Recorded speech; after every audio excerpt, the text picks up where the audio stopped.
Hi, I'm Sasha, Hi, I'm Kirsten.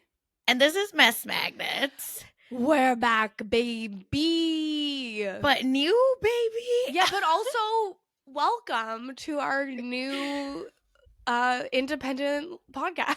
Yeah? Question mark. No. Listen, thanks everyone for your support. In case, you're just joining us for the Secret Lives of Mormon Wives, we are Mess Magnets, a pop culture, vibes only, celebrity update, honestly, life update podcast. Yes. And we were part of, or we still are part of the Rob is a Podcast network. And we have now decided to go on our own. And with that comes lots of new stuff. So Yes. this is us officially stepping out, graduating, making our own way in the podcast world. Yes. So we would really appreciate all your support. Again, if you're not listening on the Mess Magnets a Mess Magnets like feed by itself, we do have our own feed. Please go over there, hit subscribe, hit download, listen over there. But if you're still a little bit overwhelmed with all these feeds, we are still on the Rob Has a Podcast We Know reality TV feed. So we're still there. And if you enjoy video podcasts, which many do, please go to youtube.com/@mess.magnets. Yes. And you can see our beautiful faces while we talk about all of this mess every week moving forward. It's a whole new world. So thank you also to everyone who sent messages congratulating us, providing support, excitement for the video content. We see you, we appreciate you, and we're really excited. Yeah, and thank you to everyone that has already subscribed to us killing it. We really appreciate it. Literally. Sasha, and I realized I'm not subscribed from my personal. I am now. Wow, I was the 21st subscriber. A hater. I was number 1, but that's fine. Period. Bookends. Okay, Sasha, how was your week? How are you doing? We're moving. That's what I can say. Yeah, life has been lifing. Lots of change in my life, but here we are. How's your week? Independent now. It's a good week. Love Island USA premiered this week. Yes. So I now have my next 6 weeks booked and busy watching them and talking about it over on We Know Love Island podcast. Yeah. But yeah, it's just been kind of chaotic getting everything together, as well as having Love Island come back, as well as working a full-time job, as well as just like life is crazy. But we made it happen. This is, I think, like the 6th week in a row that we're both here, which is so great for us. We love that. And I don't know, I'm just feeling really like excited and hopeful for the future. Yeah, I love that. I like to hear that. I'm excited. This episode we are talking about Secret Lives of Mormon Wives Season 2. So if you have not watched The Secret Lives of Mormon Wives Season 2 and you plan to and you don't want to be spoiled, correct, you should leave now, because we will be doing full spoilers, full discussion of everything. If you don't mind being spoiled, stay here and listen to us talk about this absolute hot mess. You definitely don't have to watch it to enjoy us talking about it. And yeah, that's like the main thing we're doing today. Yeah, and of course, we always end each podcast with a listener submitted mess. So we will also have that at the end of course, this podcast. So get excited for that as well. And as always, we my mic just fell. We will always have timestamps moving forward, like we always did, but today we're only talking about one thing. But usually we always have timestamps as well to help you have the best experience. So I'm really excited. What did you think about this season? I loved it. Yeah, I loved it so much. So we did talk about season 1 when it came out, and I said these people are boring. The drama is boring. I did watch all of it and it was like fine, but I wasn't engrossed in the show at the end of season 1. Season 2 has hands. This was so dramatic, so entertaining. I love, the sophomore season of a reality show when everyone really like knows they're on TV and Yep. knows how they've been portrayed on TV. And so they're making moves of how they want to be portrayed moving forward based on like their own opinion of how they looked in season 1. And so I could not get enough. I literally watched it all in like 3 days the weekend it came out. I could not stop with these Mormon wives. I love that because for me, I enjoyed season 2 more than season 1, but I still was like, okay, you know what I like. That's nice. I still feel like there's just a lot left on the cutting room floor. I have so many questions, and I'm trying to figure out where we go from here. And it felt like same argument over and over because they weren't actually like getting to the bottom of what's happening. No, and unfortunately these women never will get to the bottom of what's happening. Fair. Which I think is part of the charm. But also the season ends on like a pretty wild cliffhanger. And so I think there's been discussion online of like, will there be a second part to season 2? Or like, will season 3 be coming imminently? Because I feel like I'm sure they filmed more and they really need to capitalize on the current excitement for the show, because I saw so many more TikToks and reviews of this season than I did of season 1.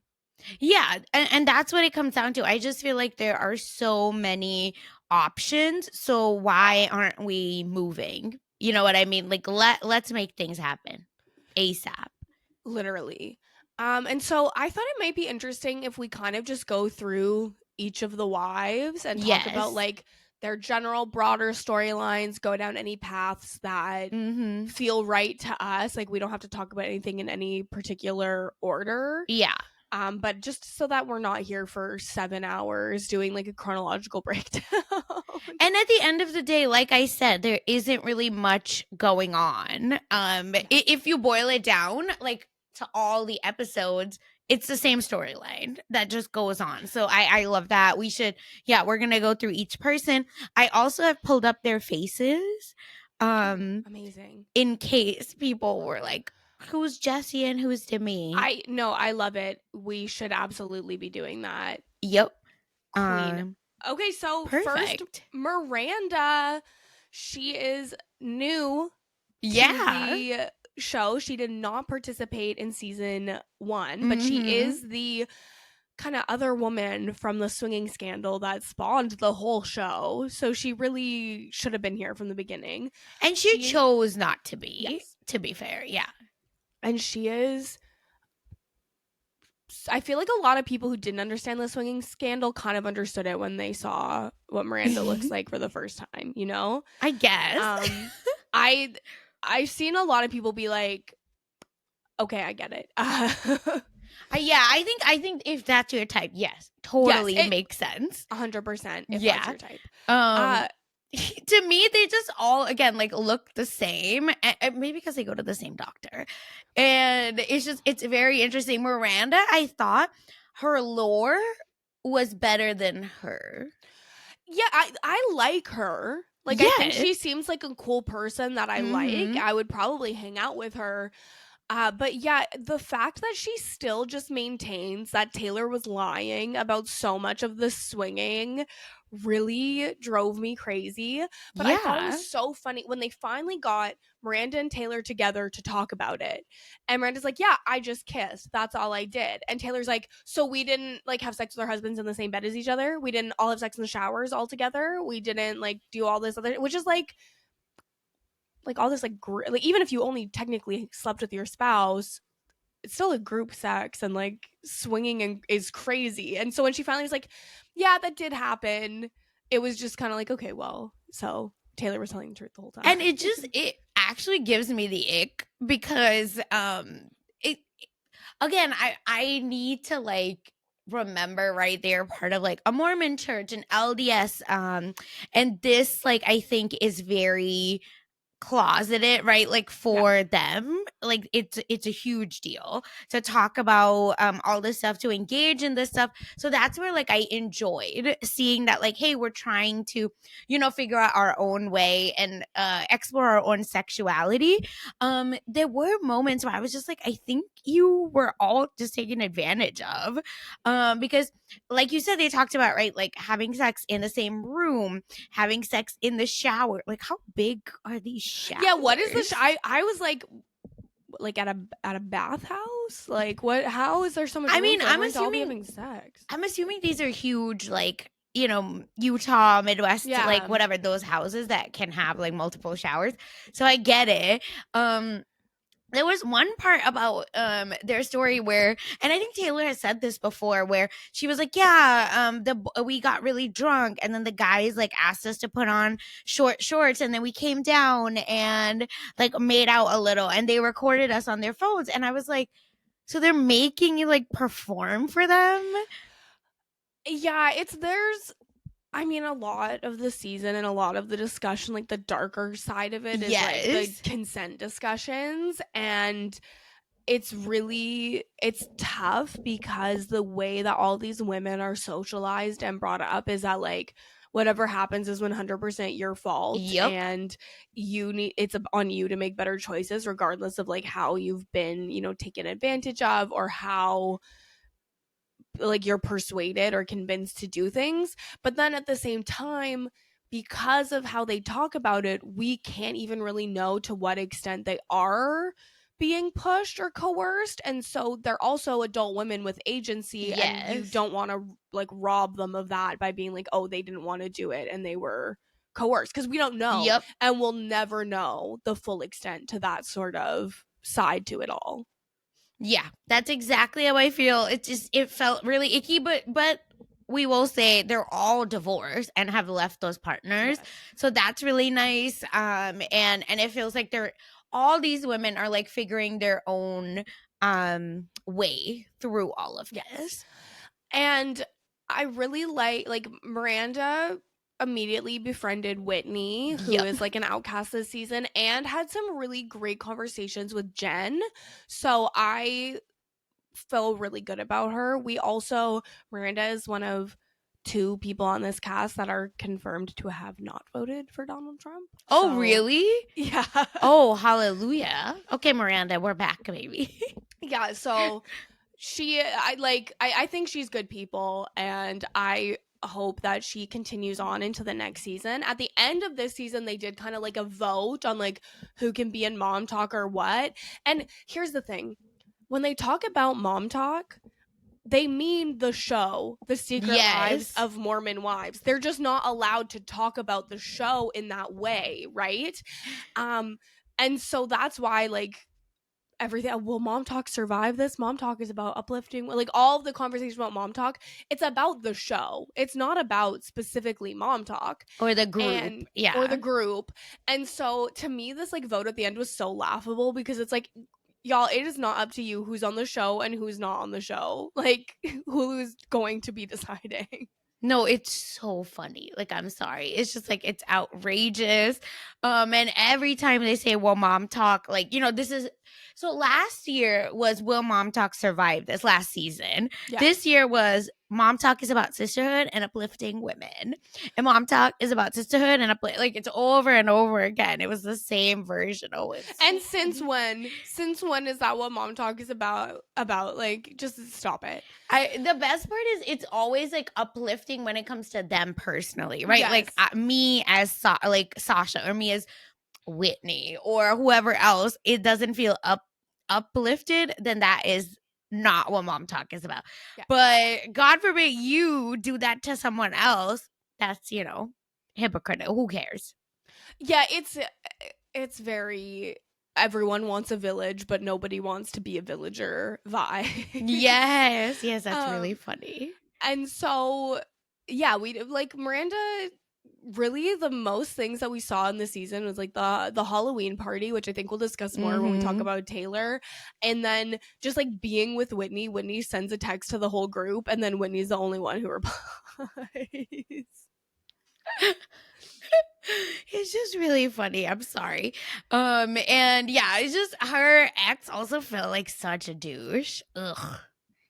Yeah, Chase. there's Yeah. a reason why they're divorced. It's also funny because so Chase was married to Miranda, obviously the swinging scandals with Taylor, Mm-hmm. and then Layla also dated him. Yeah. So That's true. that's all of their ex. It's community property. We love it. And mind you, community property who never gave Layla an orgasm. So that's the worst thing to ever happen. Is like people knowing. Yeah. So I guess we should just jump right into Layla then as well. Let's do it. Oh my god. Layla is so sweet. I really just like her as a person. Like I would want to be Layla's friend. She's a little bit lost, but I would want to be her friend. Yeah, she feels like someone that you could just take under your wing and like teach her. Like she's so young as well. A lot of her plot was around this new relationship with Cameron, and Cameron's whole thing is that his family is really active in the Mormon church, and that's really important to him. So the fact that he would be dating her after seeing season 1 of the show is like strange. Yep. But they're like talking openly at restaurants about like how she's never had an orgasm and like about their sex life, so we know they're having sex. And it's just very strange. The update on them is that shortly after they finished filming season 2, he broke up with her, citing like the show and like wanting more religion. It's like he wanted to be on the show and then he didn't like the experience he had. And I don't even remember him on the show. No. You know what I mean? I was like irrelevant. I remember being like annoyed that he was allowed to even make a judgment at the Mormon Bake Off episode, because I was like, you're new, get out of here. I know. They just need I think it was her event, I guess, because it's her Friendsgiving. Yeah. But it's so funny because I think Layla like needs like, we have never said it on this podcast because I think we're like so against like super like we like age appropriate relationships, but I feel for Layla like she actually needs someone a little bit older and someone that's like has lived a life. I don't mean like necessarily like 50s older. I just mean like late 30s actually. Someone that's willing late to 30s. I know, because I think someone that like is settled down is like not kind of is unbothered and is able to like say I'm ready to like support you and be like the background. In this community, she could find someone like that who's like 30. Well, yeah, but it's just, to me, it's just like a lot of these men, despite their age, are young. That's why I feel like she should be outside of the community. Yeah, I think someone outside the community would be good. I don't know that I can co-sign that big of an age gap personally, but I do think someone a little bit older, maybe like early 30s, would be, more able to kind of, I don't know, but I also just like, she's so sweet. I don't know. She maybe also should just be alone for a little while to kind of find herself before she goes to find like that man who can give her what she needs. They throw a sex party for her. This was one of the weirdest things I've ever seen on television. They have like some sort of sex expert, they call her, come in, and she brings like toys and stuff. And at first I thought it was going to be this like happens one of on those, like every reality TV show, I swear. I thought it was going to be one of those like MLM, like buy your sex toys. Oh, that's like so many MLMs funny. are like based in Utah. But then it was just like about sex education, like sex ed, but also in like a very hands-on way where they're like stroking each other's arms with like whips and feathers and such. And like, again, it just plays into them all, exploring their own sexualities and what they're into, but it's weird to see it on camera. And Michaela made like this giant ass cake, and then they all were like eating directly off the ass cake in a way that was weird. I just want to say, this is like gonna sound callous, but they all just give such like virgin energy that bless their heart. You know what I mean? And it makes all the sense in the world why they are, why we're here, why it reads that way. I'm not like making a judgment on them. It's just really funny to see it because I think like folks that maybe have, some experience, like maybe have a little better understanding of how to deal with stuff like this. But it's so obvious, right, that a lot of them like kind of got married young and had to like just kind of deal with sex young, with one partner, and like not maybe be happy with it, or not always have the best time with that. So it's just such a bummer to have that play out on TV. Yeah, it is so strange. But it also is like they have between all of them they have so many children, but they still give virgin energy, which is crazy. Well, yeah, I just, again, it's like, because I don't, unfortunately, like just the culture they are part of and what they're sharing with us, it feels like they're not having to explore it, but it's very much like sex equals, marriage, sex equals maybe pleasure, maybe not pleasure, but really just, to procreate for the Lord.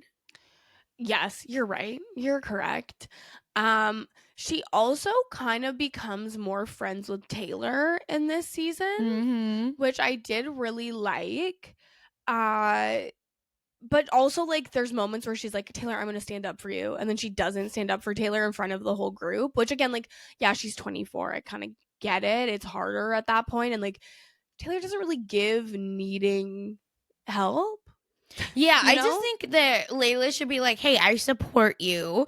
But Taylor does ask her, will you, stand up for me? And she's like, yeah, of course I will. And I just think like that there should be a way for her to be like, yeah, I'll step in like when I see fit, or like when I can figure, when I get a word in. I think that's a way to kind of not come off like, looking like, oh, I told you one thing, I didn't do the other. Because she goes to a shoot with just Taylor and like a promo something, and Demi, I believe, was like, how much did you get paid for it? And it made her really uncomfortable, so she ends up like confiding in Taylor and then showing Taylor a group chat about her, basically.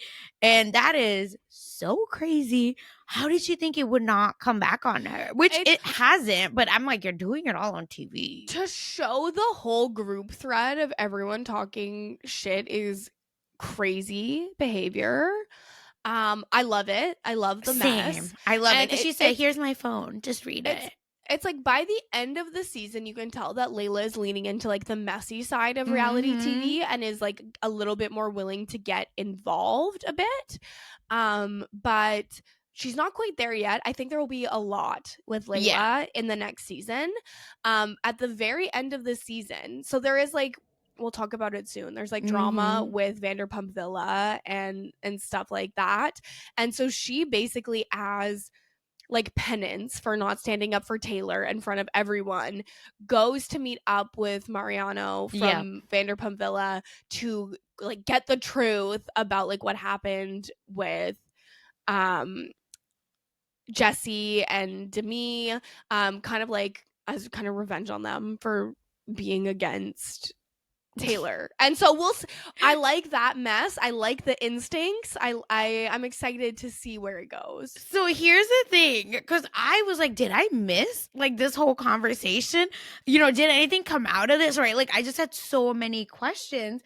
And Mariano is shady. Like the way as soon as like Layla was like, hey, he's like, you look so hot. You do this, you do that. Oh, the mini skirt. What are we doing? Yeah, he gives an energy. Like, I don't like him or trust him, right? Like, I don't really believe him, to tell the truth. There's some kind of conspiracy theories about all of this that we'll get into in a little bit. But Layla's like willingness to get into the mess, I like these instincts. Yeah. So let's make it happen, but I'm stressed about this whole thing. That's all. It's like 5th on the list of things I'm stressed out about this season of Secret Lives of Mormon Wives. Big agree. Oh my gosh. Next I think we should move to like a little bit more of us, like sadder. Yeah, I feel like get the kind of sad part over in the middle so that we can end on a more positive note. Exactly. So I think next we'll go to Jen Affleck. Yes. Do not to be confused with any relation to Ben Affleck. Oh my God. No, this is what I'm the most upset about, the most stressed about of anything on the show. Her husband, Zach, sucks. We saw that in season 1, that he's horrible. The way he treated her in Vegas was horrible. And she confided into me and Jesse, like, some things that he had done potentially with gambling and just, like, his behavior and how horrible he is. And in this season, they all decided, you know what? We'll talk to this, like, abusive man, and then we're just gonna take his word for everything and call our friend a liar and tell him everything she said about him, putting her in truly an unsafe situation. They also did the like prank on her at the Halloween party where they had Brett and Jordan dress up as Chippendales dancers and like dance on her. And she's like, y'all didn't tell me they were going to dance on me. Like, you didn't have my consent to touch me. And then they're all like, oh, she's a liar. We warned her and we shouldn't have even had to warn her. Like, here's the thing. It's outrageous, right? Like that whole thing is so embarrassing for everyone. Because I think the number one, like, Jen is trying to cover up for her shitty husband. Yeah, because she's in danger. If she tells the truth about him on the show, like, she literally could be in danger. Like, we don't know what he'll do or like what kind of danger. Like, but it makes total sense to me that they would have an agreement of like, you can't talk about me gambling away my medical school tuition on the show anymore. Like, don't bring that up again. Like, say it was a lie, make yourself out to be a liar, kind of thing. And I don't understand why, after seeing how horrible he was, they all immediately just believe him and whatever he says. It's so disgusting. And then these are the same women who are like, Mom Talk is about supporting women, and yet they have no love, support, or patience for their friend who is genuinely suffering.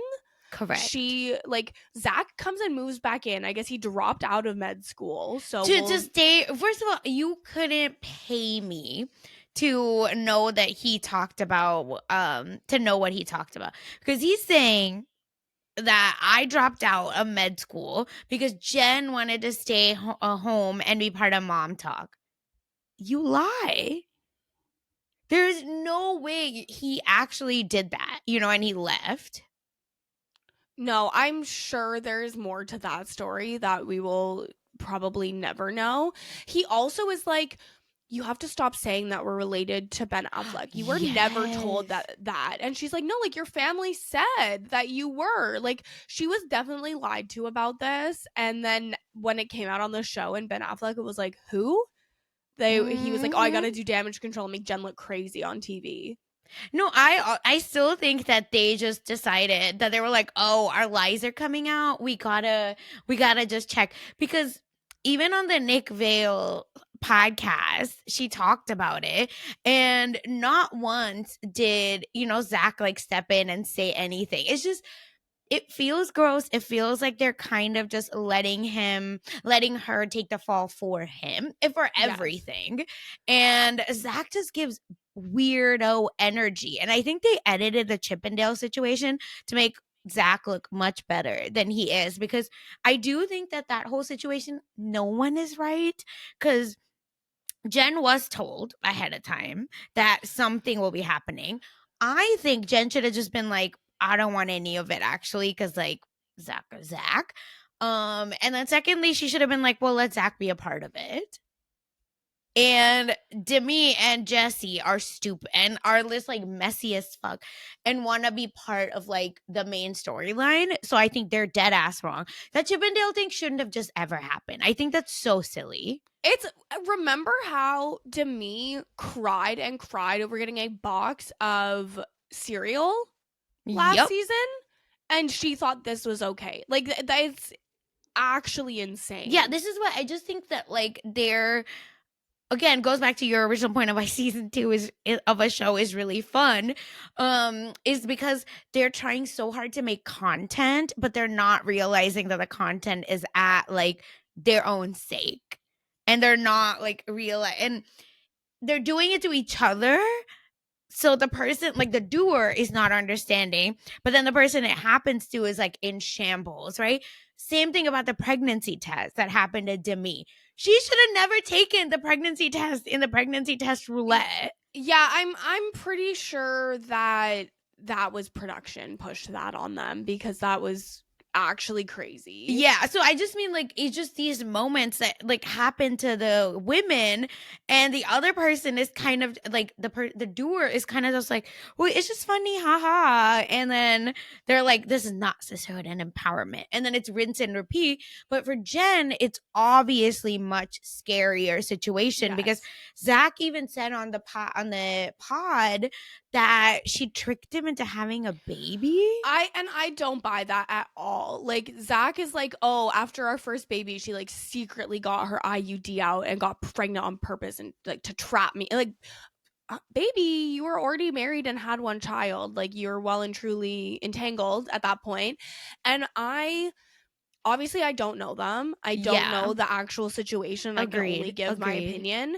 But I would not be surprised if it was something like Jen had complications from the IUD and it had to be removed, and then Zach just like pretended he didn't know, even though I'm sure that he was well aware. And I don't understand, again, the full also like medical situation, but 6 months after pregnancy is so close to, like, all of that. So I'm like, do you put your IUD? When is it okay to like put the IUD back in? Oh, they can do it like you have the baby and they put it in right then. Oh, they can do it. Crazy. Yeah, they can do it all at once.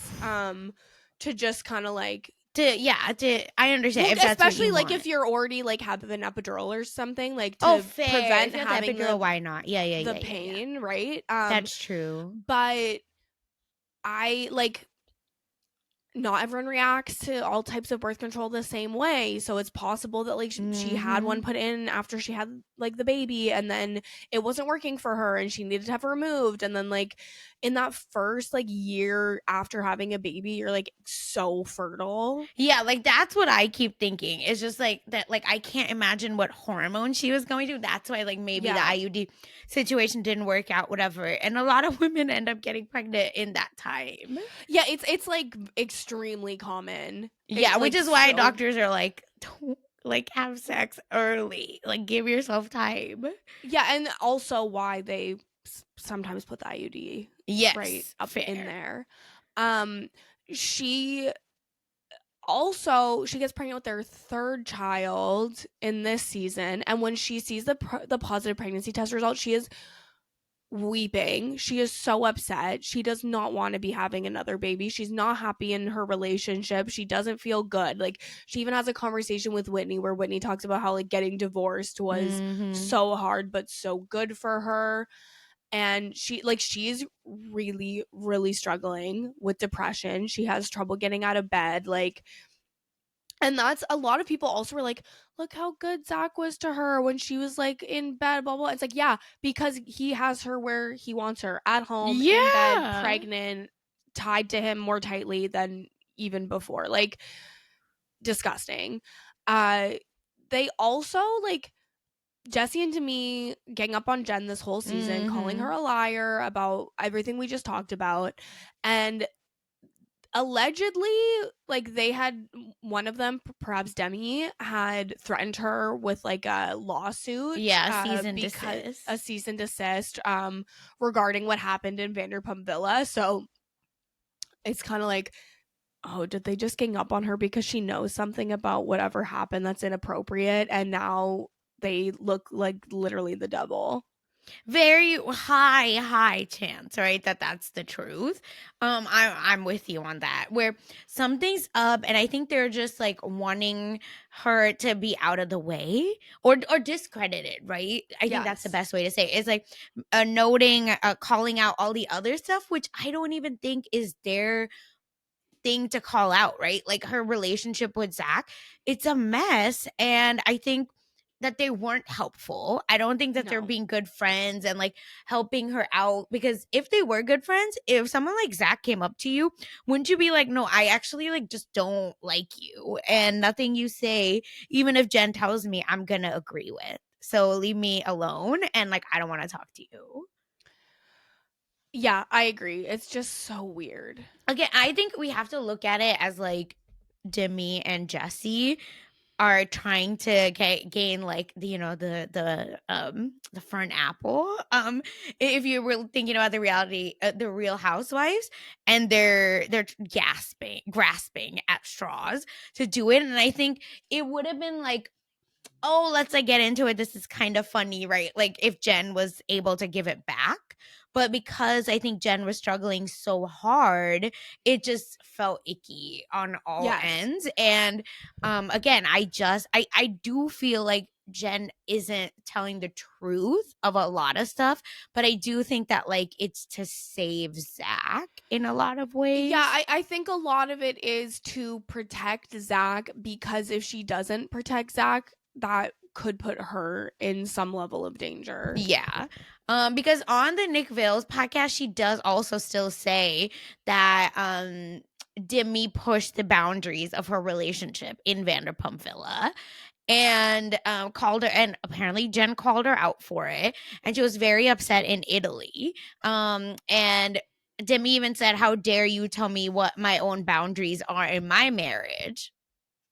And then that's when Zach starts chiming in, being like, I mean, you also called me. I was back in Arizona in medical school, and Jen called me and said I said all the things that were going on. Zach, shut up. Yeah, I don't think that. And Like, Zach said she feels like she cheated on her husband. Why are you saying this? yeah, I like basically anytime any of the husbands speak on any of the topics, I literally am like, why would a man be there? What did Nene say? Stay out of women's business. Exactly. Okay, come on. Oh my God, that's such an iconic line from Nene. It is. One of Stay many. out of women's business. Mind your business, Peter. Yeah, so good. Just so, oh my God. Yes. Yeah.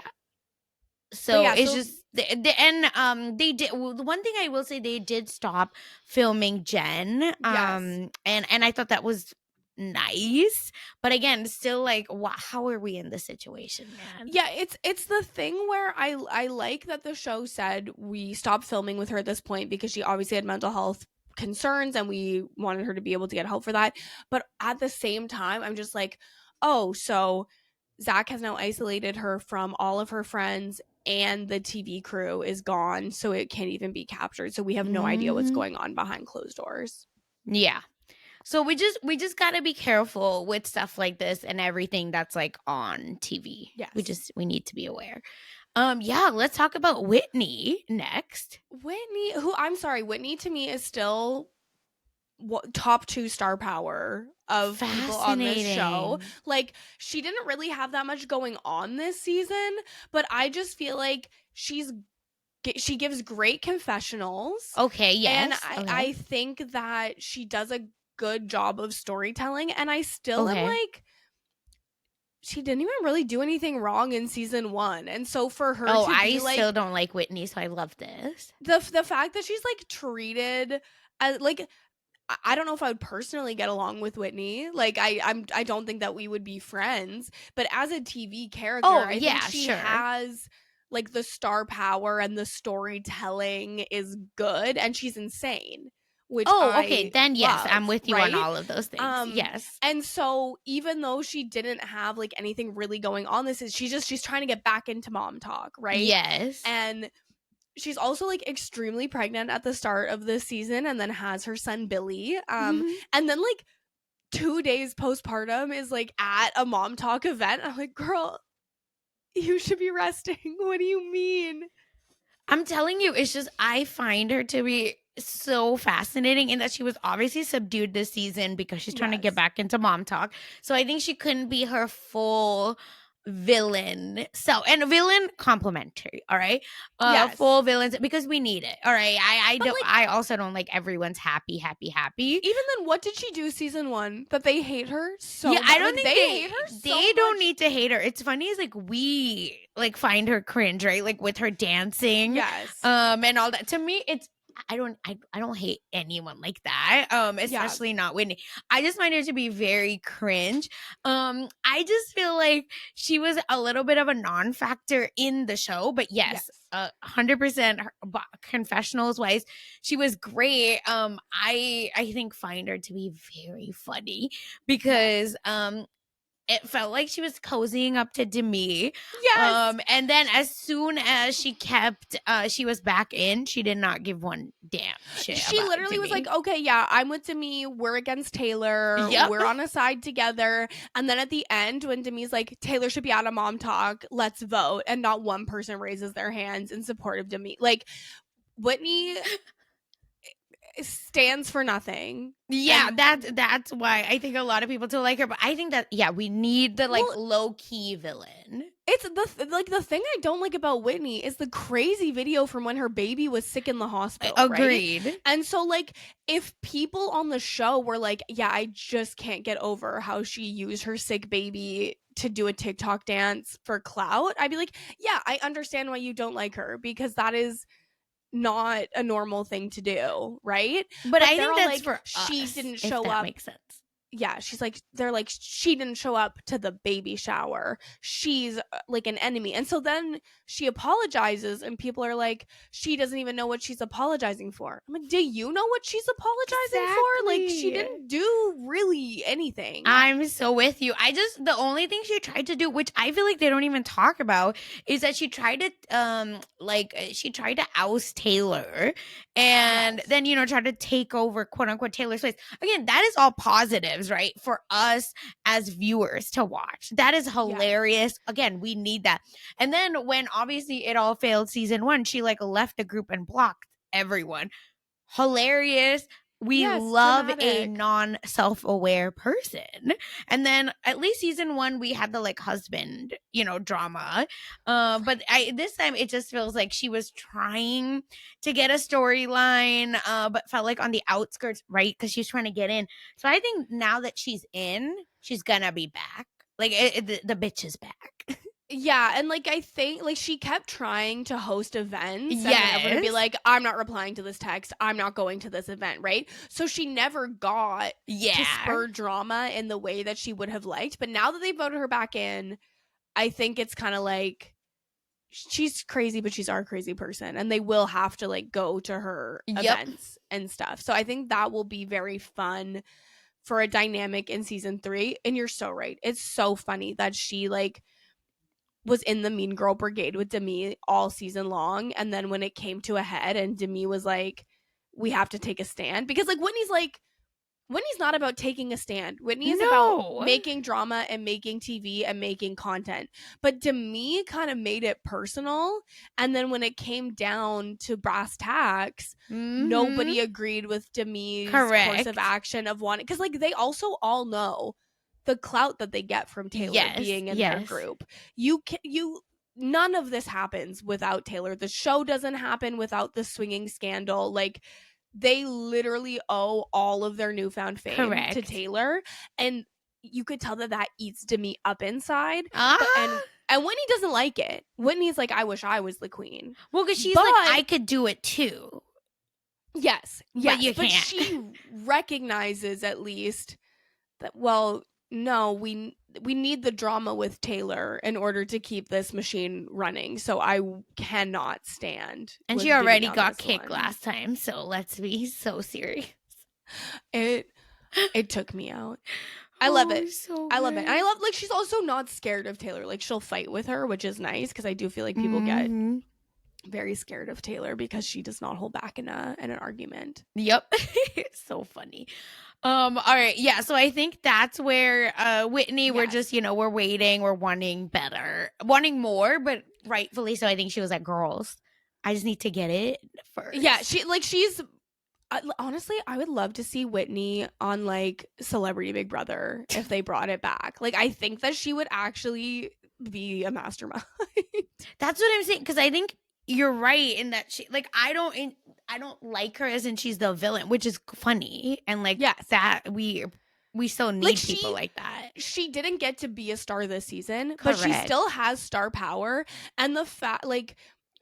We can move into Michaela now too, but like the fact that her former bestie Michaela literally hates her guts now was so funny to me. And Macy like brings Michaela to talk to Whitney at like a pop shop, and it's like Michaela's like, okay, I'm gonna call you and I'll like mute you, and if I say like sisterhood or whatever like the code word is, you'll come in and get me and say like we have to go. But then she mutes herself and not Macy. Is so funny. I just love it. Like Michaela is on another level this season. I love it. She had like a year ago she got her like breast implants out, which caused a lot of her like health issues, and she talks a little bit about the health issues in this season and how she's like feeling better. So we do like that she's being open about that. She's also being open about, the abuse that she faced when she was a child. Like, she moved out of her family's house when she was 15 years old because of abuse, and like she's been with her husband since she was 16 and he was 21, which like we talked about last time as well.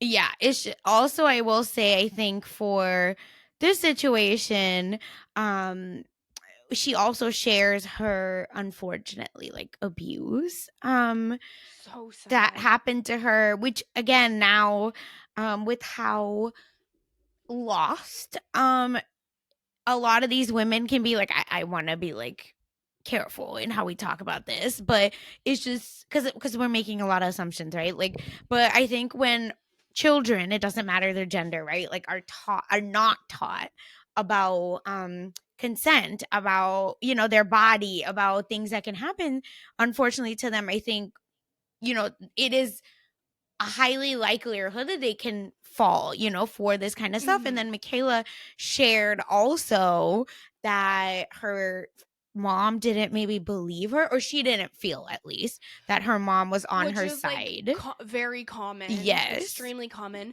And we do see Michaela going through therapy in this season and talking about like her anger and how she has trouble with validating other people's feelings due to what she's been through. And I love that they did show that.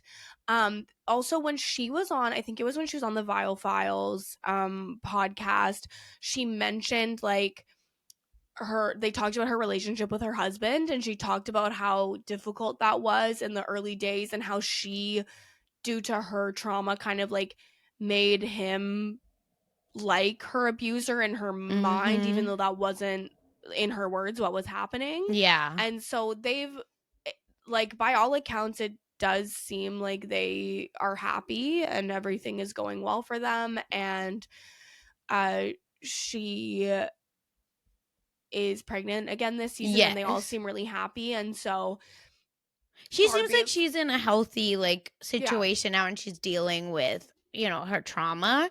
It's just really unfortunate that again folks have to deal with it, like any child had to deal with that. It's so heartbreaking just to hear anything about her story, really, that like from her past, but also good that it's getting amplified, because not all of the serious things do get amplified on this show. And so it's nice that they did give Michaela that opportunity to really speak up for herself and advocate for herself.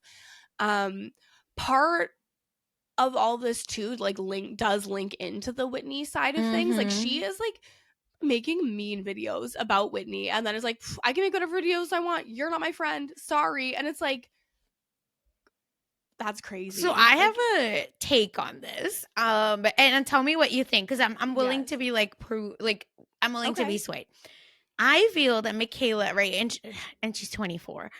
I feel like sometimes like a lot of like folks that have no control over their life, for many reasons, we know Michaela's, and like maybe have been, I don't want to say pushover, but have been like had to, be a passive person in their own life journey. Sometimes will like finally get the chutzpah to stand up for themselves, will a lot of times take it overboard, right? And like be like, I'm doing this because I am empowering myself. And it's like, no, you're actually just like be kind of a dick. And I feel like Michaela like was there, and then she takes it overboard. But again, just like with Whitney, I find it funny. Like the same reason I enjoy like Whitney's presence, I feel like Michaela, like she knows she's like doing the most, but she's like, yeah, and I just like don't care. I agree. I think that that's a fair, theory for why. But what makes me laugh so hard is I think like the things that Michaela is saying to Whitney are the things that Whitney said to Taylor last season. I'm not your friend, so like why would I care what you like? It's literally verbatim, and they used to be best friends. Like Michaela was Whitney's like supporter last season, and so for her to now be her number one op, the only one who's like, no, I never want her back in Mom Talk ever again, and using like Whitney's own playbook against her is so funny.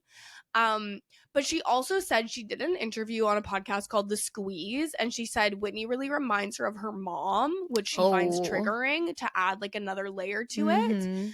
And then Whitney had also been on the Squeeze podcast, and so about that appearance, Michaela said, I think there was one line specifically where you asked her, do you have anything you feel like you need to say to the other women? And she was like, nope, if they want to talk to me, they can.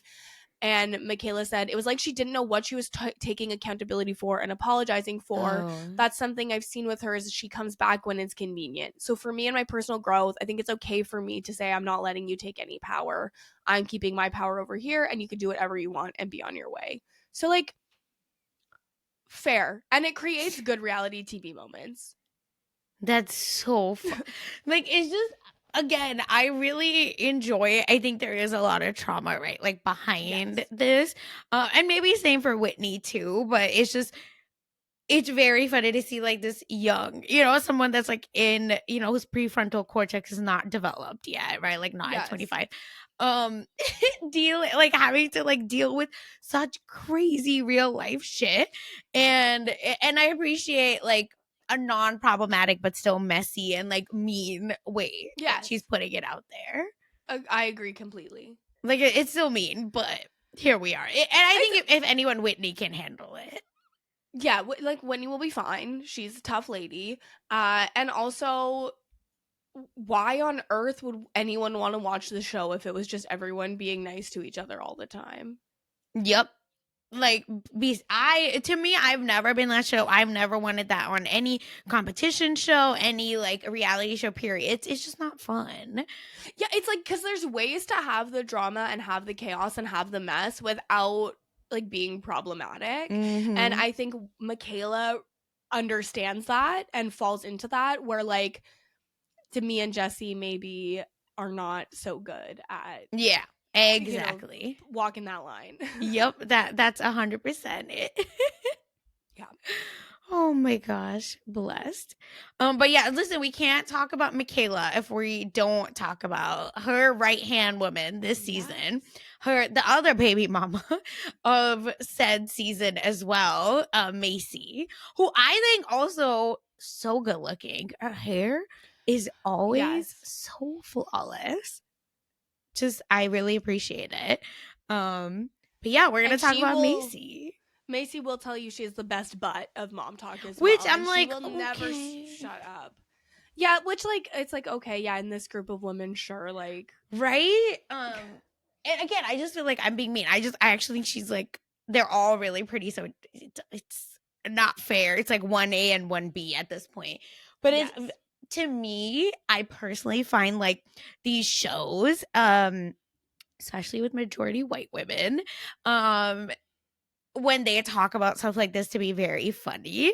And when they are like, I like tall, dark, and handsome men, and it's just like another white man with a tan. Yeah, they don't even mean a tan, they mean black hair. Yeah, that's so real. So I find these moments of like, my butt is really big. And like tall, dark, and handsome, and it's like the whitest person you could ever, like whiter than the whitest person I've ever dated. It's very funny. So anyway, just again, I enjoy it. I love laughing at stuff like this. Macy is great, and her biggest storyline, of course, was a successful pregnancy and IVF. And she kept it secret. Yeah. The way it came out, I feel like we gotta talk about her and Michaela, because like, what's happening? It's so they are on a girls' trip for. Macy also was hosting a celebrity pickleball, I think, in Arizona. And so they all go on the trip to support her. But I think this was New Orleans. So the second trip. This one was New Orleans? Mm-hmm. Oh my God. Okay. Well, on their second girls' trip to New Orleans. Yeah. Which some of them were saying New Orleans. And I was like cringing. So like no one corrected like Demi on that. Crazy. So funny. And so I think it's Layla comes out with a bunch of pregnancy tests, and she says, hey, like, let's do pregnancy test roulette. Like, I'm late, so I don't know, like, what's happening. Now, at this point, Macy and Michaela both know that they are pregnant, but they have not told anyone because it's early and they don't want to. So they do, if anyone doesn't know what pregnancy test roulette is, everyone does a pregnancy test, and then they all get put in a cup, and then everyone, like, picks a random one out of the cup to see what the result is. And then generally speaking, I mean, if no one's pregnant, like, why would the video ever get posted? But generally you'll see these posted on TikTok, and like it'll be like, oh my God, one of us is pregnant, now we all have to go do a test again to like see who it is. But in this one, obviously there's 2 positive pregnancy tests for Macy and Michaela, and this is where we find out a little bit more detail. Like, Jessie is really struggling with infertility and has been trying to get pregnant. And so doing pregnancy test roulette with her is actually mean, like genuinely so mean, because she pulls out a test and it's a positive test, and she describes in the confessional, like, every time I take a pregnancy test, it's negative, negative, negative. And then I saw the positive and like my heart jumped, like, oh, maybe it could be me. And then there's 2, like, oh my God, maybe one really is me. Then of course it's not. So she is so upset, losing naturally, as anyone would be. Like, it's crazy to do anything like this when you, like, it's not like they didn't know that she's struggling to get pregnant. Like, they knew that she's having trouble and still did this, which is so mean-spirited. Regardless, like, if it came from Layla, if it came from production, well, whoever's idea, like, diabolical, evil thing to do. And so Jessie's in shambles. She's so upset. And then Macy and Michaela are like in the bedroom, like, it's me, but I don't know how to say now because it feels really horrible, but like I'm really excited.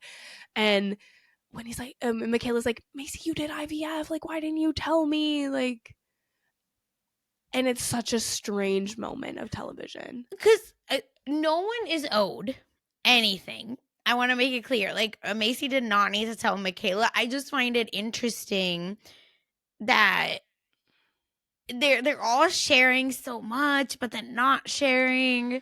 I'm just lost. Yeah, I think I really get it in this scenario. Yeah. Because Macy's like, when you do IVF, people ask so many questions. True. And you don't know if it's going to work, and it could take a lot of rounds. Like, I understand wanting to wait, and like, generally speaking, people wait to announce their pregnancies at like a particular point in the pregnancy, because like, unfortunately, a lot of pregnancies end in a loss, right? And you kind of don't want to announce it to the world and to everyone you know, if you don't know that it's going to like be carried, right? And so there's just so much that goes into that. And so for them to both kind of be forced to tell everyone before they wanted to and not on their own terms, I didn't love. Jesse's so upset. But like, of course, when they come in and they're like, it's us, Jesse's like happy for them, and like, because they're her friends and she loves them, and of course she's gonna be happy for them. But like, Demi, yeah. Wasn't it Jesse? Yeah, no. Demi's the one who's like dealing with infertility. Oh, I thought Jesse was the one who's dealing with infertility. No. Now I'm sure? confusing them. I'm pretty sure. I thought it was Jesse. I thought it was Demi this whole time with her older man. Yeah. It's Demi? Mm-hmm. Anyway. Oh my God. I'm not. I thought it was Jesse the whole time. The two people we had to confuse. Yeah, they're who we need the photo. Yes, exactly. Oh my God. Anyway. But maybe, yeah, because Jesse underwent thyroid surgery, so it's not. Yeah, no, I got their medical issues confused. Got it. Yep. Because they also, when we show the photos, people will understand because they truly do look like twins. But yeah, so again, the pregnancy, is like having really complicated emotions and is really, you know, that's really sad. Like, as much as I don't particularly like Demi, that's still horrible that she had to go through that and feel that way with her friends. And like, she was very nice to them when they came and told her it was them, and like was like, I am happy for you, but it just sucks that situation even happened at all. Correct.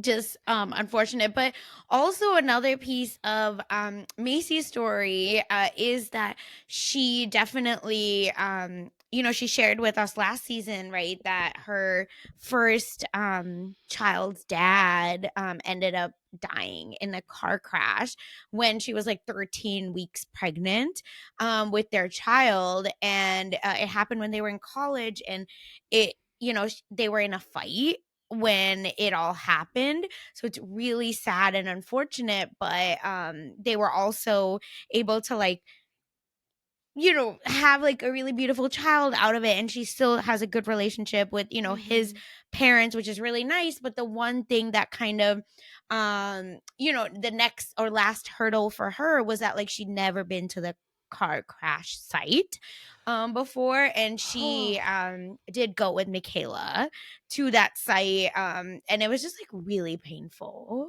Yeah, she went. They left flowers at the site. They left a letter to him at the site. It was the first time she'd ever gone. I think that Michaela was 10 out of 10 the correct person to bring for this type of activity, because she also really understands trauma and pain in ways that the other women haven't at least told us that they do.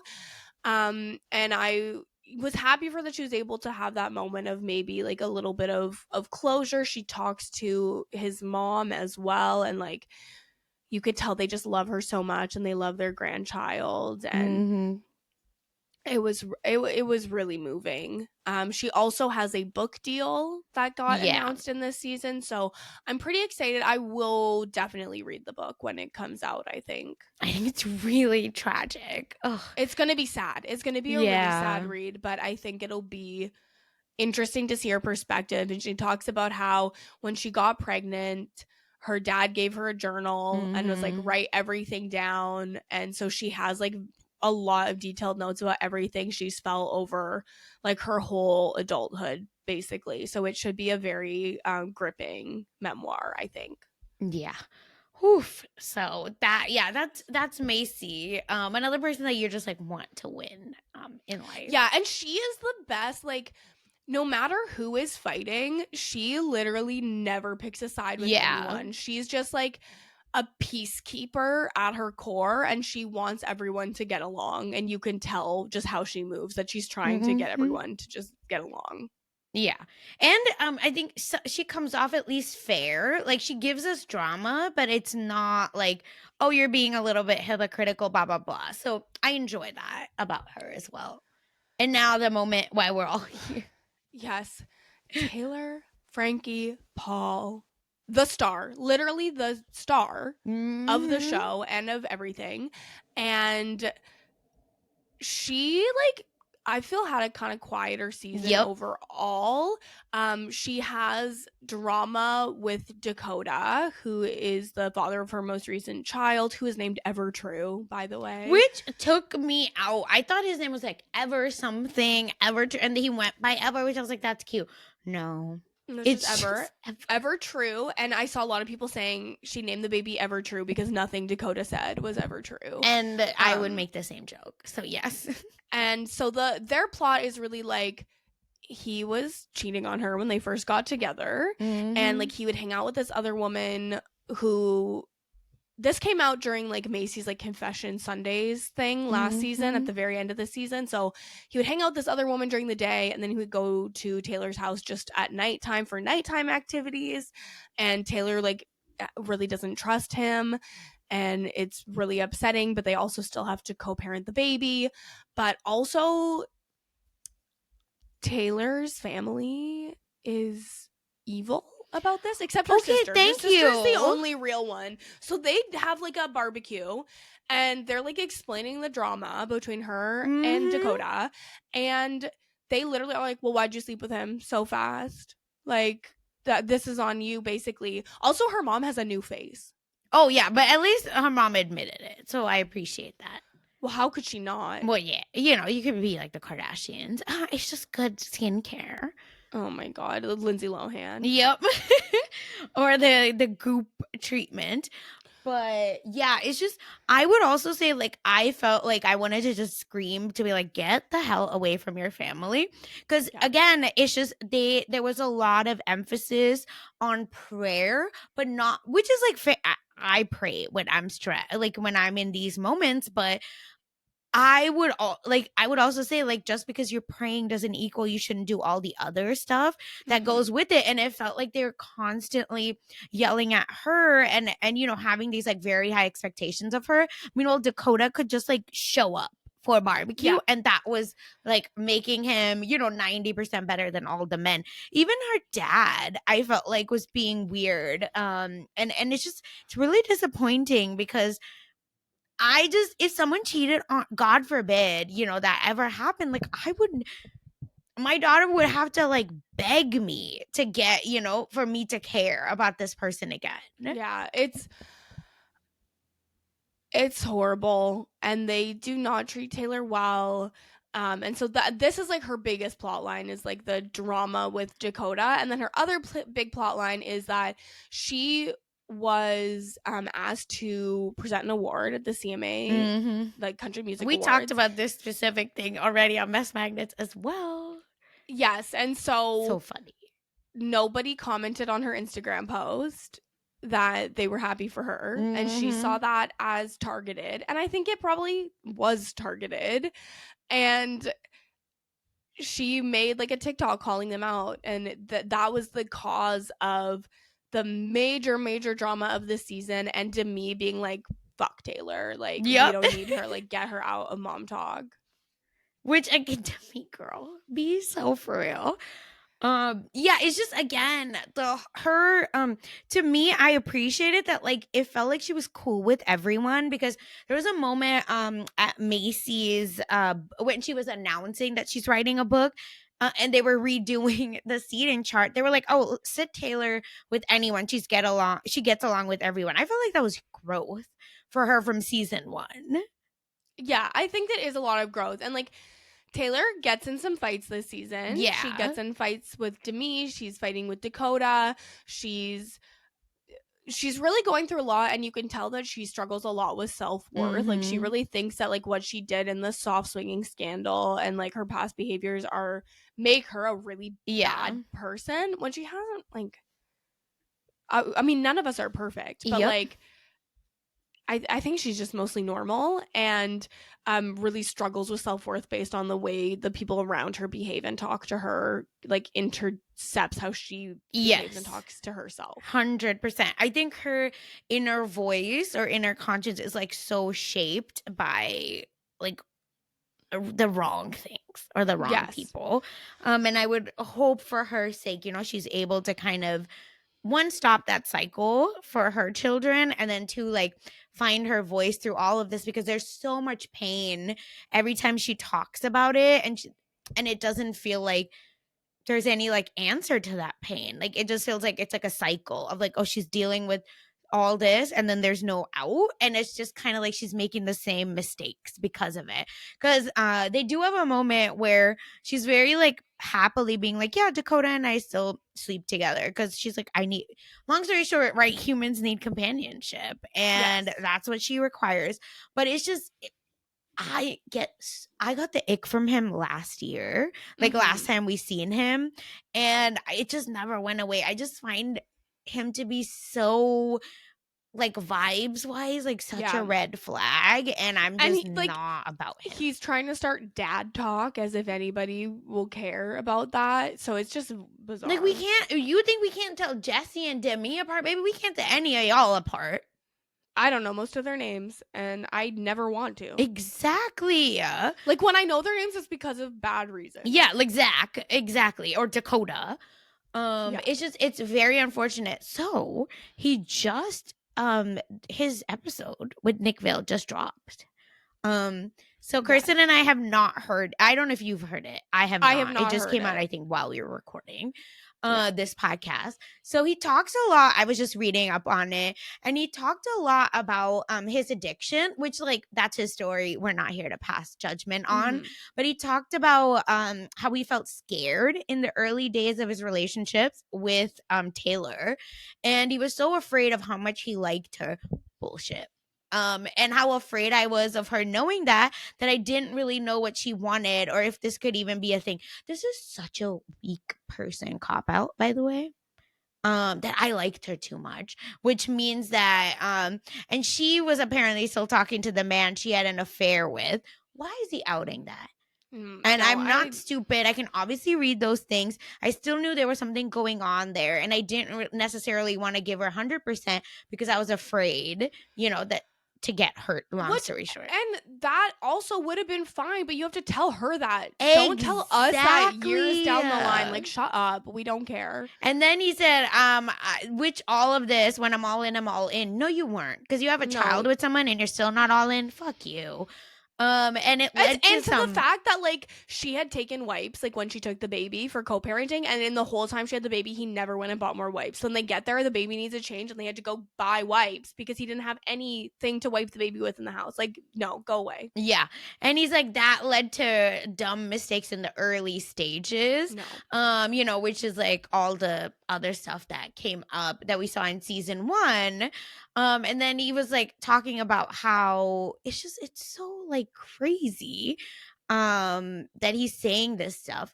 And then he's like talking about how right after Ever was born, Dakota and I lived together, right? That's what she had said. So he's saying that they're continuing to see each other on and off again, and he once again had to face the reality of his actions. Right, because I guess apparently that's what Nick and Natasha were asking him, and he just keeps blaming it on her. Which is, of course, he does, because everyone else does that as well, even in front of. And he's saying, "Oh, one of those lies is really fresh right now, so I can't give any more details." I've had enough. Yep, and he's just like, "We're working on each other, so that's been the main focus." But it's just like, and Taylor's already said all this, so like, get out of here. But he shared about like majority of it was about his like abuse, drug abuse, and that'll be interesting to listen to when I get the chance, for sure. Although I'm like, I know. Care to hear from him, but I might listen. We'll see. I don't know. I hate all these reality shows making me listen to Vile Files. Right? So Vile. Sorry, not Vale. Whatever. You can remember it because he is I vile. know. That's true. But yeah, Taylor was in fights with Demi. She stands up. Her mom went to the Christmas party on her behalf, which was insane. But that, I feel like, is a good place to end our discussion, is the Christmas party. So I think that's really kind of it for Taylor. Yep. Whew. Next. So yeah.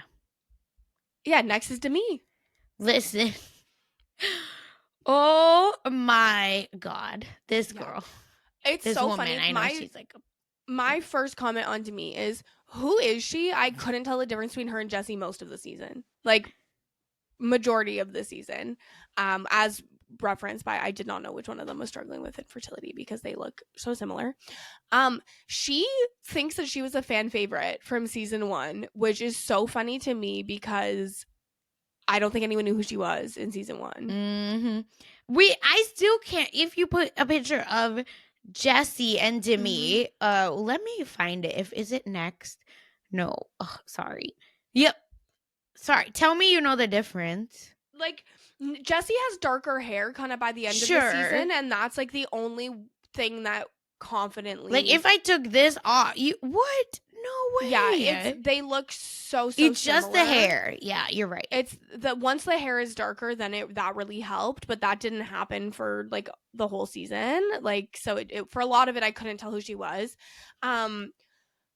Yeah, she thinks she's a fan favorite. At a certain point, I guess, in negotiating for season 2 of the show, she basically said, well, if Jessie doesn't care about like making more money, then just cut Jessie off the show and you could pay me more. Insane. Yeah, it's just bless her heart. I think she believes that she is hotter, I don't mean looks wise, like star power wise than she is. And what's really interesting is that she does lead, quote unquote, right, a lot of the drama on this season. She's the reason like a lot of the stuff is moving. But the joke is, and I really want to share this because she didn't want people to come on if, they weren't getting enough money. She tries to lead a rebellion against Taylor because she's like, we are now just as important as Taylor. Basically all of this stuff to say like she's trying to become Queen Bee. And with the amount of like content she gave us, right?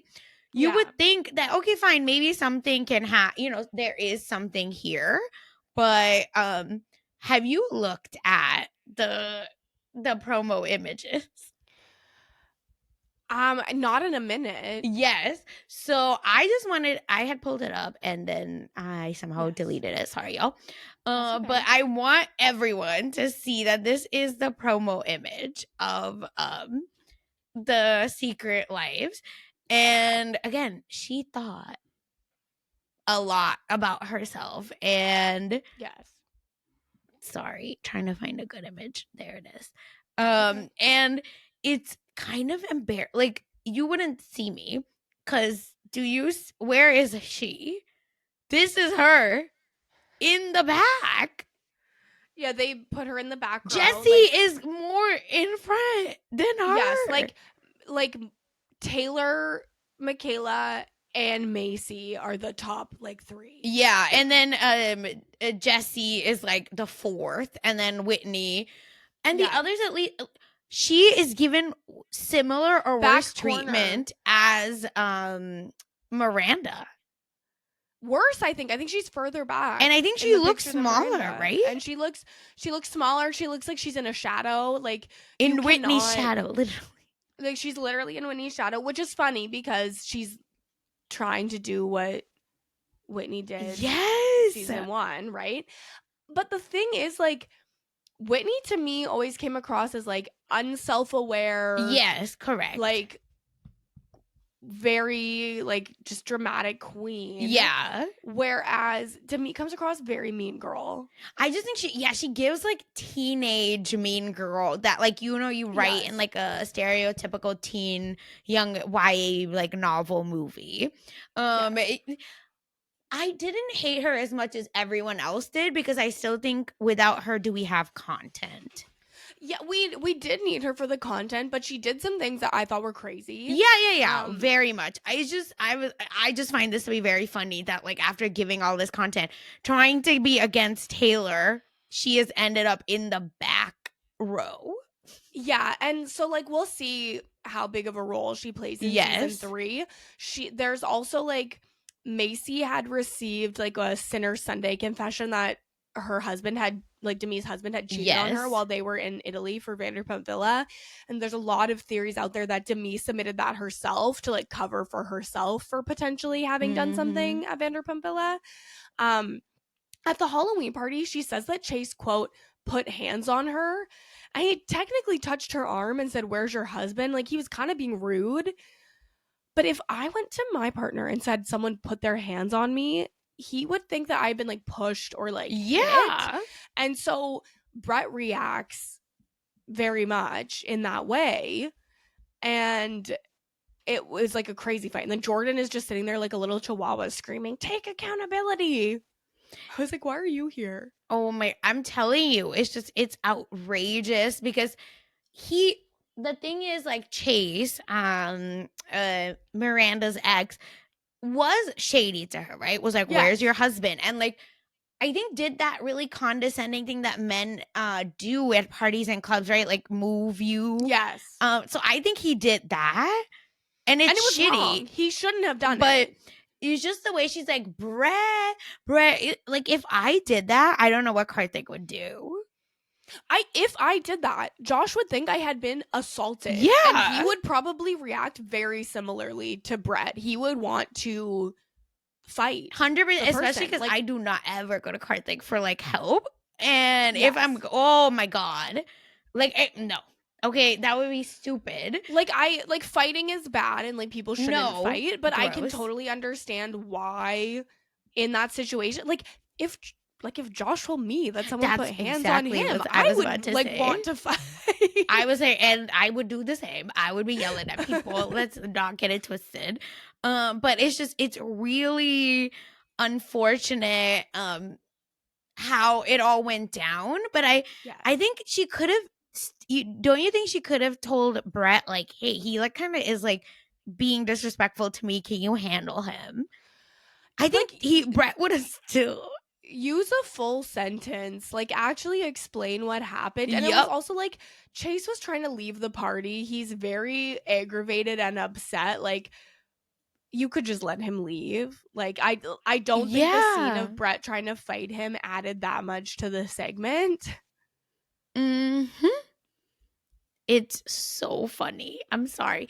It's just the whole situation. It's like you can tell she just really, really, really wants her moment. And this is like the police end up getting called to this party, and it's Jesse's Halloween party. And Jesse's like asked them like, "Oh, well, do you watch Secret Lives of Mormon Wives? Like, that would really help explain the situation." And they're like, "No." They're like, "I don't know what that is." And they're like, "Oh, well, that, yeah." It's just, personally, the questions that those cops were asking, I was like, oh, I've never heard cops ask these questions before. So I was like, this must happen a lot in Utah, because they were like, oh, is the partner still in there? Like, is that what's going on?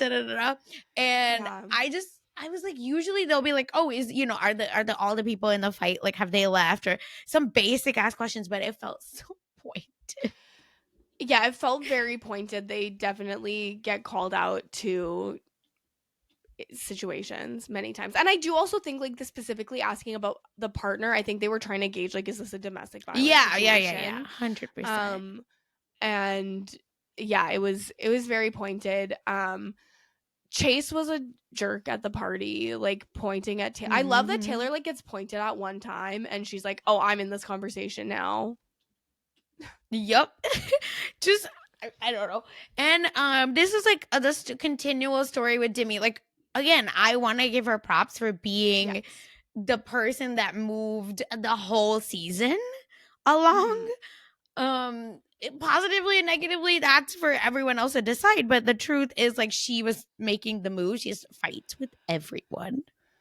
Yes, she like did a lot this season. I'm sure that other people were also doing more that we didn't see, and they had like a plot maybe in mind that does make Demi kind of like the main villain. But regardless, it worked well. It was entertaining. I liked it. And another big piece, right? Like, did she cheat on her man or did she not? We did not get a full answer. Well, and that's the thing too, where it's like in the show, it's presented as like Jessie. Did Jessie cheat on her man? Right? Oh, I thought it was Demi. In the show, it's presented as like, was it Jessie? But so people are theorizing that it was actually Demi, and that Demi is like throwing Jessie under the bus to shield herself. Wait, this whole time I thought she was the cheat. What? No, that's Jessie. Oh. And so, but like she's like, with oh my Jessie god, that's the whole so time as, like, funny. buds. I'm actually we dead. we both confused them, so I feel better about myself. Oh, on that's that one. so funny. But like, so it's a lot of people are theorizing that it was like, no, Demi was the one who cheated. She's throwing Jessie under the bus and saying it was Jessie and really pushing this narrative. And also, people think that she like submitted the Sinner Sunday about her husband potentially cheating on her to cover for herself should anything come out. Obviously, we do not know what happened at Vanderpump Villa, so we will have to wait until season 3 of Secret Lives of Mormon Wives. But I'm crying this whole time. I'm like, and you're a cheater. You're so funny. And then at the end, again, like they do the vote and she tries to get everyone to vote Taylor out of Mom Talk. No one moves and she leaves her own party and is like, okay, I'm taking a break. Yeah, she's unfortunately a non-factor, even though she like gave this much drama.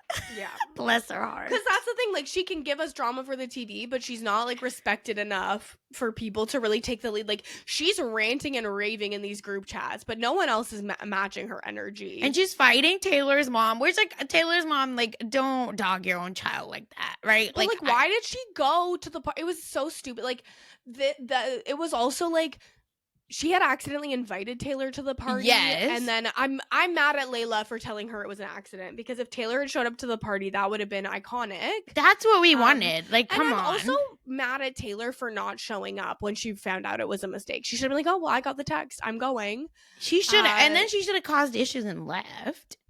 Yes. Instead of her mom. Like, her mom trying to get involved is just very much giving. She wants to be like a moment young again and have like a moment, and I'm sure there's a lot of reasons why she might want that based on how her life has panned out, based on like the culture they live in, but like this is not it. Please stop. I'm with you. Ding ding ding. And so then we're left with just like our last person is Jessie, who I put last because of the cheating allegations ending the season. And I'm still laughing that this whole time I was like, why is Jessie last? Yeah. And that is why so, like, okay. You're like, she's like a non-entity, but okay. But yeah, so she spends really the whole season being close with Demi and mean girling with her, like against Jen, a little bit against Taylor. But Taylor instantly turns her against Demi by saying, oh, Demi told me that your hair salon isn't good and I shouldn't go there. And then Taylor, this is like Taylor's power move, because Taylor also at the Christmas party sends her mom with a gift, and the gift was Jay-Z hair products. Yes, like a whole PR package that obviously like Jessie had sent to Taylor before, and then giving it to Demi as a like a shady gift.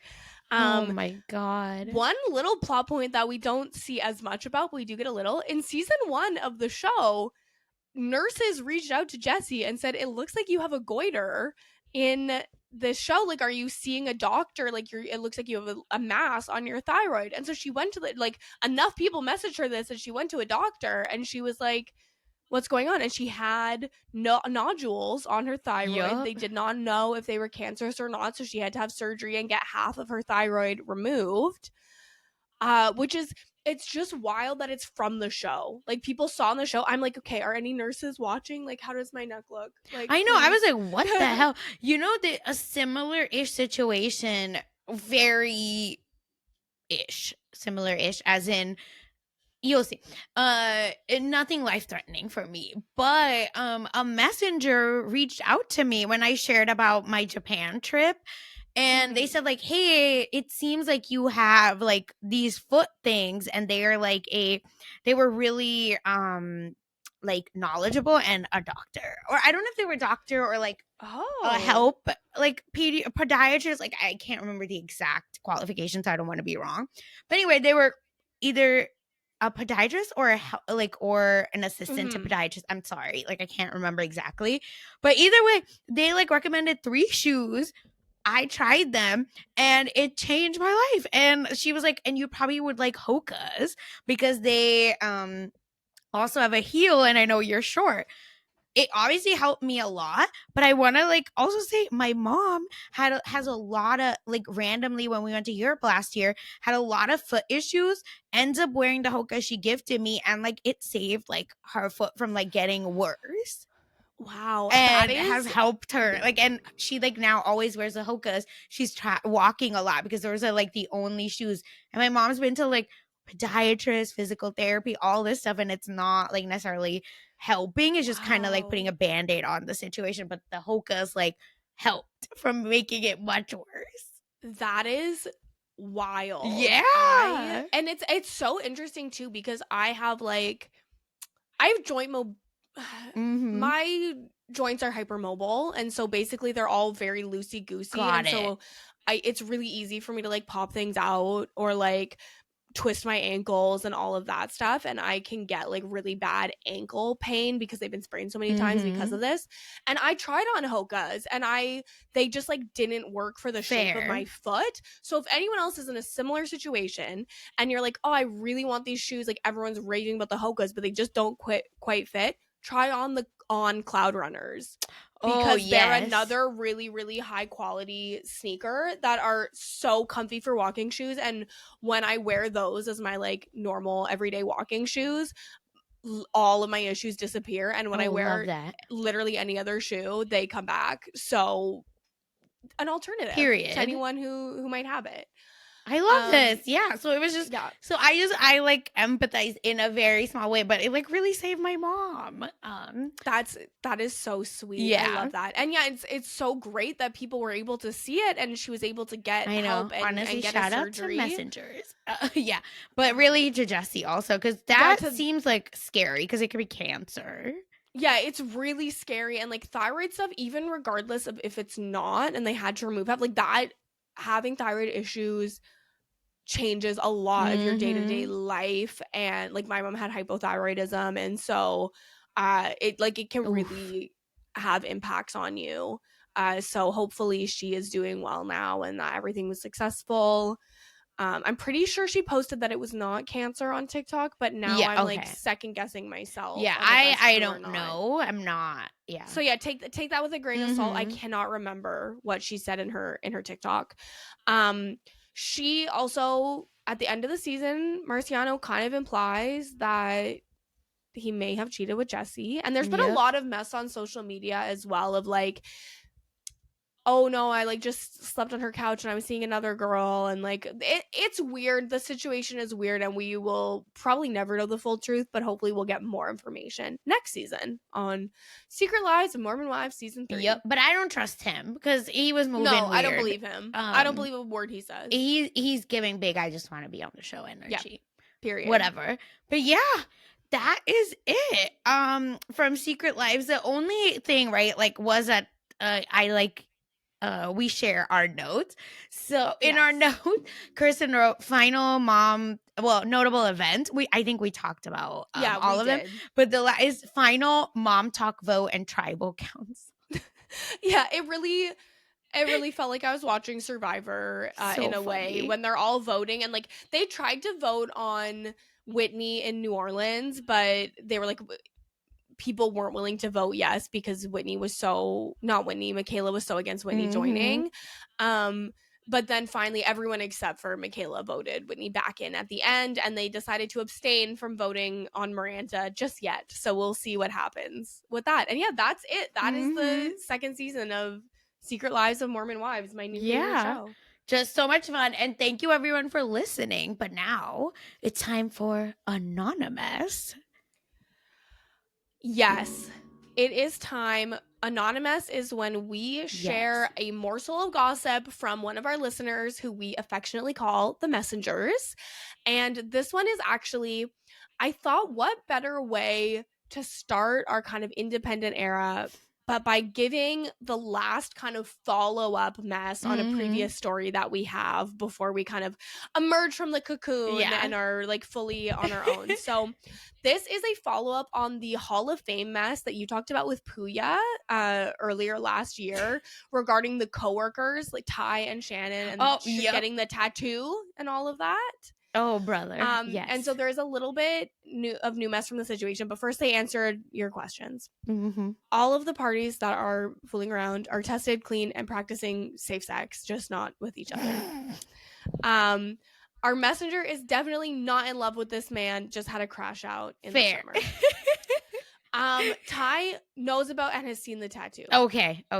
Whew. The bet was dumb, but the tattoo was actually in our messenger's time hop from like 13 years ago and happened to be his initials. So when he bet her that she wouldn't get it, she just took it as a sign. Oh, that's really funny.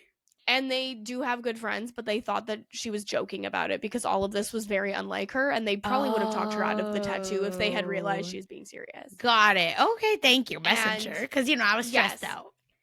And they say this mess is real, even though they know we don't care if the mess is real or fake. They just really wanted us to know. So here's the new mess. So as a reminder, Ty is the store manager. Shannon is our messenger's best friend and also immediate boss. And our messenger works a part-time job where Ty is technically everyone's boss. We started hooking up last May. By the time that the mess was read on the podcast, there was active beef happening. Shannon and Ty got into an argument over work stuff and were not being friendly anymore, just like cordial coworker vibes, right? Okay. Ty ended up getting smart with our messenger about something because his feelings were hurt over another something, which they still don't know. Perhaps our messenger told him to grow up or something like that. Men sharing their feelings. Imagine. Right. They did not talk the whole month of October. In early November, Ty decided to apologize and just act normal again, and him and our messenger just went back to their normal routine. But Ty and Shannon continue to butt heads about literally everything, which has made it all really awkward. But that is normal for the two of them, for it to be awkward. Recently, an asset protection / security staff at the store approached Shannon and asked her about our messenger and what to get our messenger for Christmas. Aww. Shannon called our messenger to ask about him, and our messenger was like, I do not know this man. Okay. Shannon messaged it to Ty, thinking it was funny because our messenger has literally spoken to the asset protection person like 3 times total and only about work. Got it. So it's just, okay. Yeah, so she told Ty, which I'm like, if you're just being cordial with Ty, why are you trying to start I think drama? she needs an in with Ty. And so the next time our messenger is at work with Ty makes a joke like, oh, apparently people want to buy you gifts. Our messenger says, well, at least someone does. See, the messiest bitch is always a man. Right? And Ty got jealous and opened an HR case against the asset protection person because apparently sleeping with the store manager is only frowned upon, but an asset protection person dating anyone that works in the store is actually against the policy. Oh, shut up, Ty. So Ty now has pulled our messenger into an active HR case against a man who they have never even spoken to about work. And they honestly could have just been trying to be nice or be friends and not date her. And this was just at the start of December. So. Oh, absolutely. Ty is so. The messiest person is always a man. Ty, you literally can kick rocks. That's how I feel about this. Here's the thing. Right, Shannon, you messy, but we support women's rights and wrongs on this podcast. Yes. And the thing is, I think Shannon was looking for an in with Ty, right, to get back and kiki with him. Yeah, but it's hard because it's like, she wants to have an in with her boss, to have a good time at work, but also the way she tried to get it was by kind of throwing her under the bus, which is and unfortunately, Mormon wives' behavior. That's not sisterhood. And will your work talk survive this? And this store is about women's empowerment. Oh my gosh! So I feel really bad. Oh my god.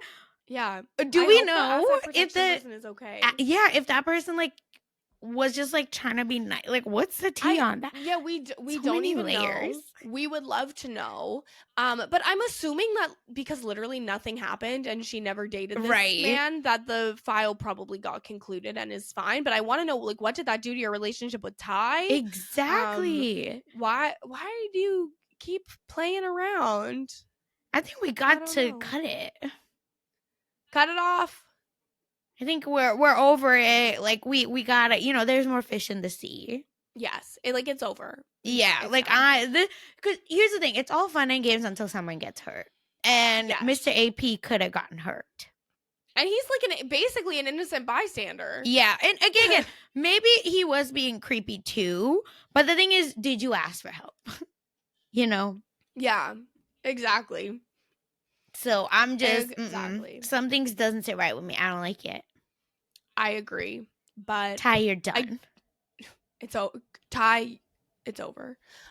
So I do like the story though, and I appreciate our messenger for submitting and sending us updates. We always love to hear more about what's going on with our previous morsels of gossip. So please listen, anyone, if you have updates, send them to us. tinyurl.com/messmagnets. Submit it, put it in the form, baby, and it will make you feel better. And we will protect the anonymity of everyone involved. So please, please, please, please send it. But with that, that's it. We are done. Our first independent episode is over, and I think it went great. Killed it. As usual, are we surprised? So proud of us. And listen, with that, Kirsten, where can everyone find you? Yes, so you can follow me everywhere at Kirsten Said What, and you can listen to myself and Brian Scally breaking down Love Island USA Season 7 all summer long on the We Know Love Island feed, the Hot Dummies on Islands feed, and the We Know Reality TV feed. There's 3 options. Please go to them. The We Know Love Island feed isn't on Apple quite yet, but as soon as it is, we would really appreciate any 5-star ratings and reviews. And yeah, that's it. Sasha, what about you? Yes, I'm of course talking Destination X.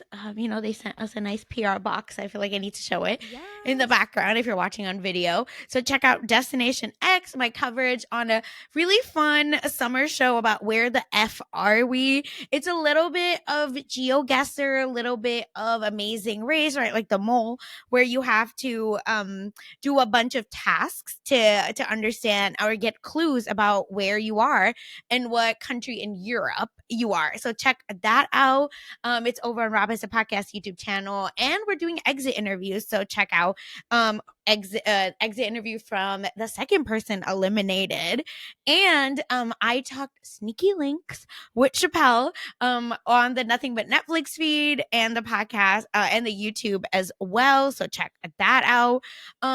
Yeah, and that is it. I talked Survivor finale with Gia as well over on Silent Podcast. So check that out. And you know, whatever else, just follow us online.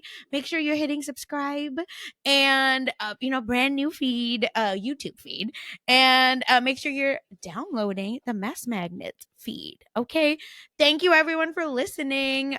Bye.